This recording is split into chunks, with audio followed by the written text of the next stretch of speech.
Today's third installment is about Bruce Irvin, as the Detroit Lions released Bruce Irvin earlier this morning. And, I felt like this was a move that was coming. Obviously, he doesn't have any more elevations left from the practice squad to the 53-man roster for game day, which means the Lions would have had to have signed him in an effort to retain him and keep him around for the rest of the season, or at least as long as, they needed him. But they decided to move on from him. Now, there is a couple of things that come into play here. Number one, when they demote, waive, cut, release, whatever you want to call it, to any player, but in this case, Bruce Irvin, he is now, open for other teams to sign. If another team does not sign him, he can come back to the team, from what I understand, and he will get his elevations recharged, if you will. So I believe there's a waiver process that he has to go through. If he's not signed by anybody, then the Lions could bring him back to the practice squad where he will have 3 more elevations, which, would be great for the Lions to be able to do that and not have to sign him to the 53-man roster. I don't know if that's going to happen. I don't know if there's another, defensive end needy team out there right now that is looking to sign somebody, at least somebody as old as Bruce Irvin.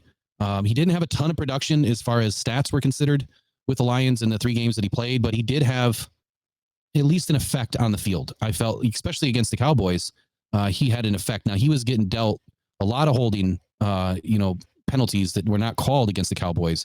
And it's kind of been the story of the Lions, season so far, even with Aiden Hutchinson, is there's been quite a bit of holding penalties committed that haven't been called. So even though he didn't have a huge effect on the stat line, he was chewing up, the offensive lineman on that side of the field, which, you would think at some point would get somebody open. The nice part about having Aleem McNeil back is he was getting about 55% of every game's double teams, which means now with Bruce Irvin and Aiden Hutchinson and Aleem McNeil healthy, you might have seen where this was going to really start to work. We've seen it somewhat work in the first game that he was in, and then, of course, Aleem is out. So I don't know. Does he come back to the Lions this season? I guess we're going to have to wait about 48 hours and see. What has me doubtful is that Bruce put out this tweet, essentially, when the veteran pass rusher was on his way out of Detroit, he confirmed on social media saying that he'll be looking for an opportunity elsewhere. And as a 12-year vet in the league, he has some pretty good relationships, right? But he said, thank you for the opportunity to be part of your team. However, I'm looking forward to what's next. So that doesn't sound like a guy that is interested in staying in Detroit. My question would be, why? Why wouldn't he want to stick around? This team just made the playoffs. They won the division, and they have a pretty good opportunity going up against the teams that they're potentially going to be going up against to really do something here. What I hope it doesn't happen is that he ends up back with the Seahawks, because the Lions are likely to play the Seahawks in the first round. It's either going to be the Seahawks, Green Bay, or LA. And if this narrative that everyone is speaking to happens, I could see where the Lions more than likely will be matched up with Green Bay. But who knows? The Seahawks still have a shot here. And if they were to get in, it would really be detrimental to the Lions if Bruce Irvin was picked up by the Seahawks. So a little caution to the wind here, Detroit Lions. I think that you should do everything that you can to bring this man back, because you do not want him ending up on some other team right now where he can negatively affect your opportunity in the playoffs, because he knows so much about your defense and offense right now. I mean, there's not much else, out there as far as tape. I mean, everyone has the tape on the Lions, but Bruce has some inside, knowledge, after spending, 6 weeks or so, 8 weeks, whatever it's been with Detroit, and really knows the inner workings of a few things here. So it's going to be an interesting couple of weeks, because we don't really have anybody on the other side of the ball. With Bruce Irvin gone, I mean, you still have John Kaminsky, you still have Josh Pascal, you have the Okwara brothers, potential for James Houston to be coming back, and that's really it.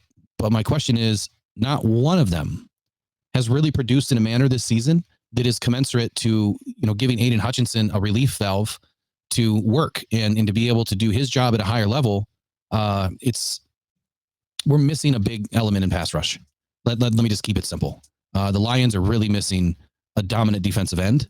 Aiden Hutchinson is good. He's not elite. And once the Lions add another complementary piece, like even if we had 2 Aiden Hutchinsons, then I think we would be able to be successful in the pass rush. But we need another complementary piece, and I feel like Aleem McNeil needs a better defensive tackle next to him, and Aiden Hutchinson needs a better defensive end on the other side of the football field, or the other side of the line. So that's really all I wanted to share on Bruce Irvin. I don't see the Lions bringing anybody else in at this point. I feel like they're just going to try to bring back their guys. They still have C.J. Gardner-Johnson, Ali McNeil, and James Houston to get up onto the 53-man roster. So until that point, I guess it's wide open. They've got to come back first. So, all right, well, that's it for the third segment on Bruce Irvin today. There'll be some cards popping up. You can enjoy the other two segments that we put out today. You got Jamison Williams, who suffered an ankle injury, and then you also have information about Ali McNeil, who's expected to play this weekend versus the Vikings. So that'll be the telltale sign, right? We'll see what Ali McNeil can do this weekend if he's fully healthy, and what this defensive line can do. Dan Campbell is not planning on resting players, and is trying to go out with another W to end the regular season, which would be phenomenal, because I called the Lions to be 12-5 from the very beginning of this season, and that's where I expect them to finish. So, all right, that's it for Rock Down Detroit Lions. My name is Will Rock. Thank you for watching today's video. And until next time, go Detroit Lions, go in pride. We'll see y'all later. Bye-bye for now.